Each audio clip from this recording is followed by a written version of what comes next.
Sebenarnya kita ini ingin selalu baik, tapi ada orang-orang diterangkan cara baik-baik itu. Kayak misalnya ana wong kondo, Gus kula nu bojo kula cerewet ngene-ngene, apike kula pegat. Dicereweti bojo mbek diarani duda iku lara ndi? Lara diarani duda isin lho. Kowe payu rabi dicereweti, ambek ra payu rabi jomblo, sakit mana?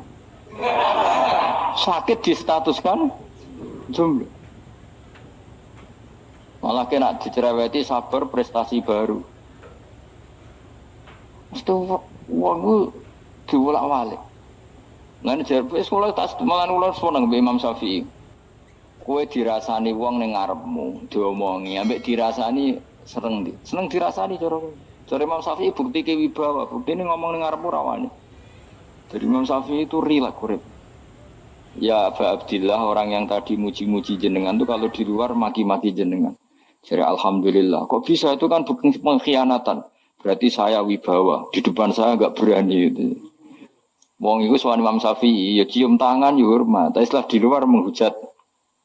Singkat cerita dilaporkan ke Imam Syafi'i. Orang yang tadi nyium tangannya jenengan itu di luar ngerasani jenengan. Jadi Imam Syafi'i alhamdulillah berarti aku wibawa. Mendengar kurawani.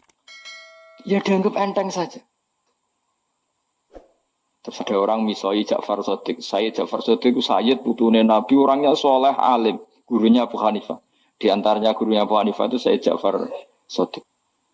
Itu kalau dihujat orang diomongin ini. Dimaki-maki. Sampai ke rumah. Pas mau masuk rumah, kamu masih ingin maki-maki saya? Iya. Tak tunggu sampai selesai. Setelah selesai, sudah, sampun, sudah. Masih emosi orang, sudah. Kamu misoi saya berdasar apa yang kamu ketahui. Yang tidak kamu ketahui lebih banyak, maka saya tunggu. Izin sampai terus ketika ditanya, kenapa engkau sabar ketika jenengan saya pisui? Orang ini akhirnya tobat, mencium tangannya, mencium lututnya. Jawab saya Ja'far Shadiq ini. Aturahu tu'sokurhan, aturahu yu'sokurhan. Kowe ora ngrafaham kalimat itu, tapi tak terangkan ben dadi wali. Kowe roh pangeran. Ya tahu. Sing durakani pangeran tuh banyak enggak, yang maksiati pangeran tuh banyak enggak? Banyak. Lah yang pangeran sing di langit bumi wae dimaksiati, apa meneh terima aku. Akhirnya terus jadi orang-orang soleh itu cara berpikir itu di luar kapasitas kamu. Apa ya? Mereka itu hanya Allah, taunya itu hanya Allah. Aku kan enggak egois, harga diri. Mana ada agama berdasar harga diri itu kalau dalam bahasa Arab disebut hamiyat al-jahiliyah itu gengsi no? Jahili.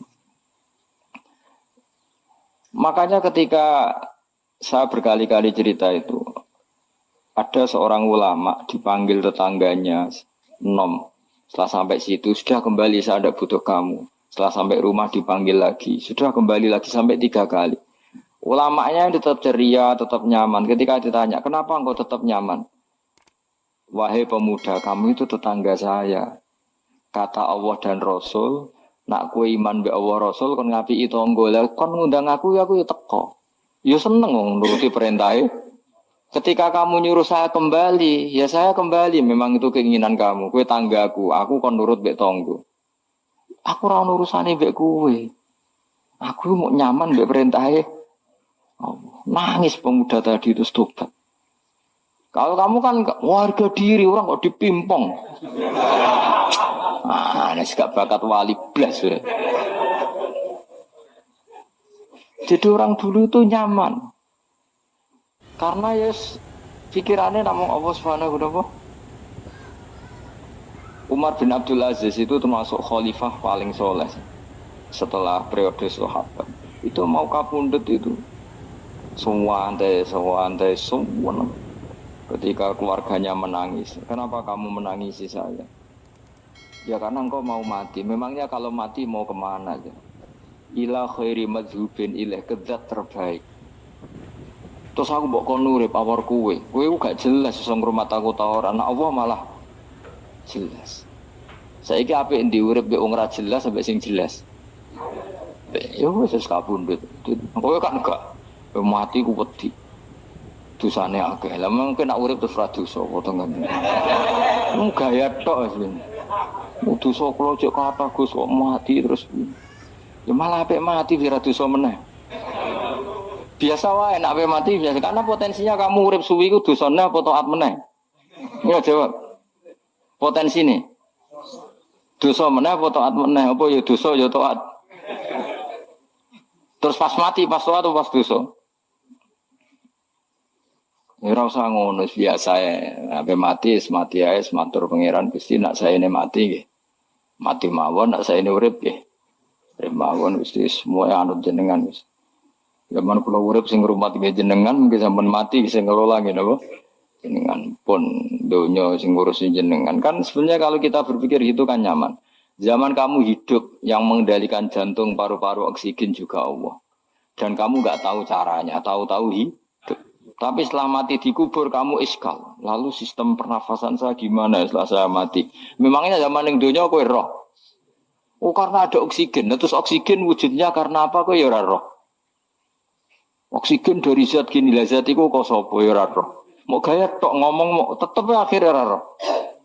Nanti kadang kalau gawak mbek goblok wis ora roh kabeh dari awal mau alam semoga gak usah nerang.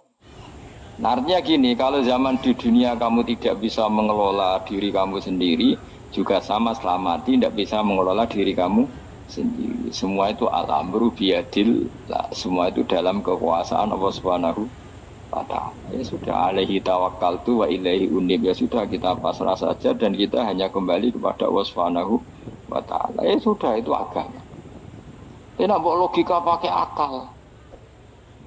Wah, itu orang mati itu sudah nggak bisa apa-apa, sudah jadi tanah gini-gini. Masalah cateka rak yang ngerti, nek jadi tanah itu tidak bisa apa. Tapi masalahnya kita ini dikendalikan oleh zat yang bisa mengelola semua. Yaitu Nabi Adam diciptakan juga dari tanah. Ya sudah, hanya berdasar riwayat itu yang kita akhirnya meyakini setelah kita mati juga bisa hidup lagi. Iki rasa khawatir, iblis itu juga iblis ya lemah. Nyatane ya kowe tetap ngaji jalalan. Berarti orang sukses menyesatkan. Kodang di kowe iblis.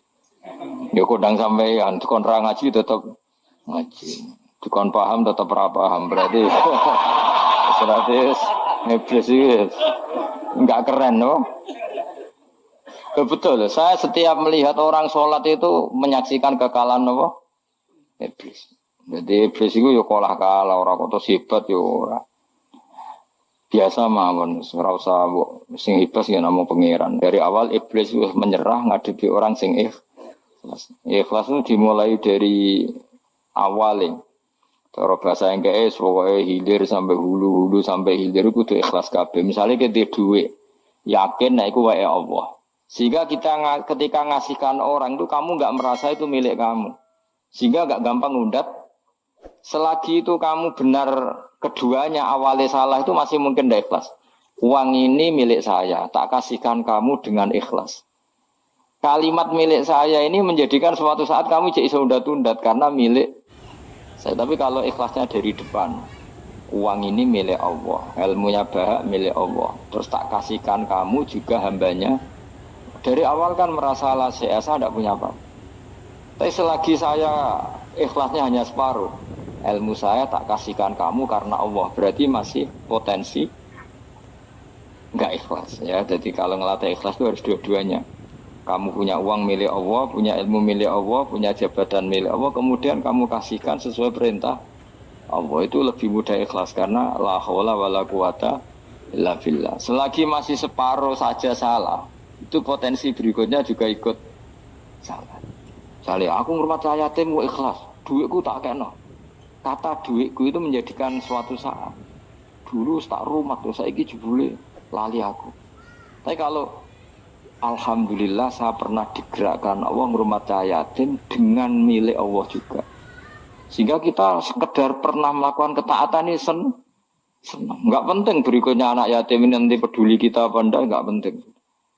Itu ikhlas ya. Ikhlas itu sesuatu yang semuanya lillahi Ta'ala ya inna sholati wa nusuki wa mahyaya wa mamati lillahi rabbil alamin. Itu masyhur itu khilafnya ulama. Apakah malaikat itu termasuk umatnya Kanjeng Nabi Muhammad sallallahu alaihi wasallam? Ada ulama yang mengatakan cara pandang Nabi diutus itu untuk mensolehkan yang tidak soleh atau mensolehkan yang potensi tidak soleh. Kan orang itu ada dua, ada yang memang tidak soleh disolehkan, ada yang potensi tidak soleh. Sebetulnya sudah soleh tapi potensi juga tidak soleh, terus disolehkan. Nah malaikat ini kan tidak berpotensi maksiat sehingga nggak butuh Nabi. Seorang lagi malaikat itu kan nggak mungkin tidak soleh, selalu soleh. Berarti nggak butuh Nabi.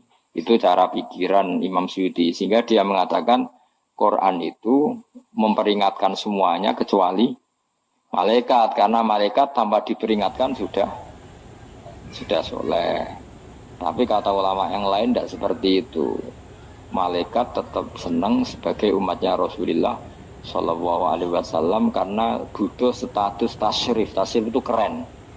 Nanti takoi itu melok kelompok isopo, melok kelompok Kanjeng Nabi Muhammad Sallallahu Alaihi Wasallam. Sehingga kalau nanti ditanya Allah, mimman anta misalnya, min ummati habibika Muhammad, itu keren. Kayak termasuk umatnya kekasihmu Nabi Muhammad Sallallahu Alaihi Wasallam.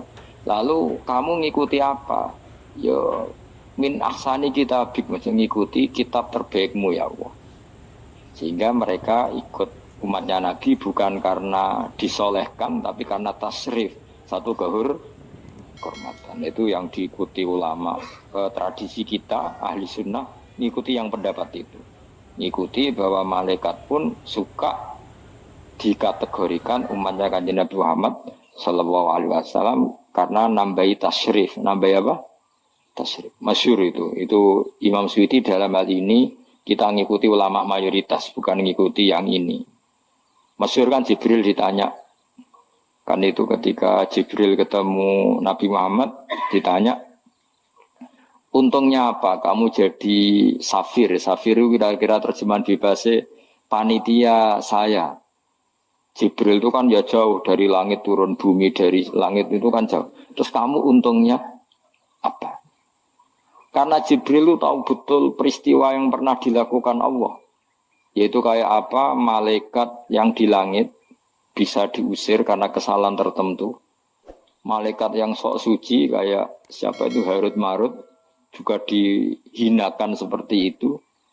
Dan Jibril tahu betul Allah itu yafalu ma yasa. Jadi yang sekarang malaikat bisa saja jadi pokoknya tahu betul Allah bisa melakukan apa saja. Karena Jibril tahu betul Allah, karena dia ketua malaikat. Kan kita tahu misalnya ada sejarah siapa? Harut Marut, dari malaikat menjadi hina seperti itu. Jibril akhirnya tanya, ya sudah, Jibril punya apa, terus ditanya Nabi, kamu untungnya apa setelah jadi safir saya, jadi panitia yang ngurusi wahyu.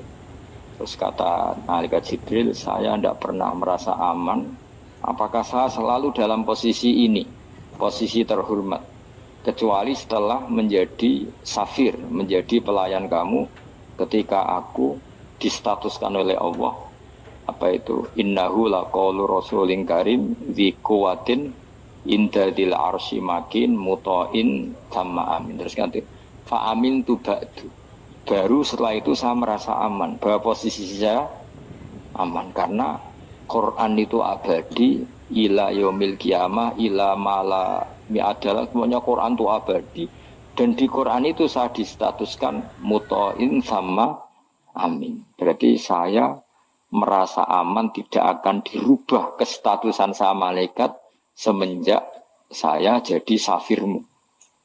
Intinya Jibril juga mendapat kehormatan karena ngitmai Quran.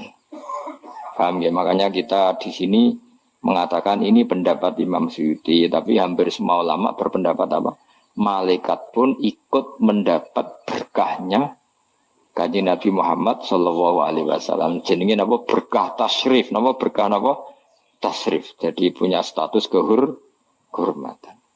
Nah, yang dikatakan Imam Suyuti itu murni logika. Murni logika tadi, yang namanya Quran itu memberi peringatan supaya yang enggak soleh menjadi soleh. Dan malaikat tidak butuh itu karena sudah selalu soleh ya. Jadi itu logika saja. Tapi kita berkeyakinan malaikat pun butuh, tapi untuk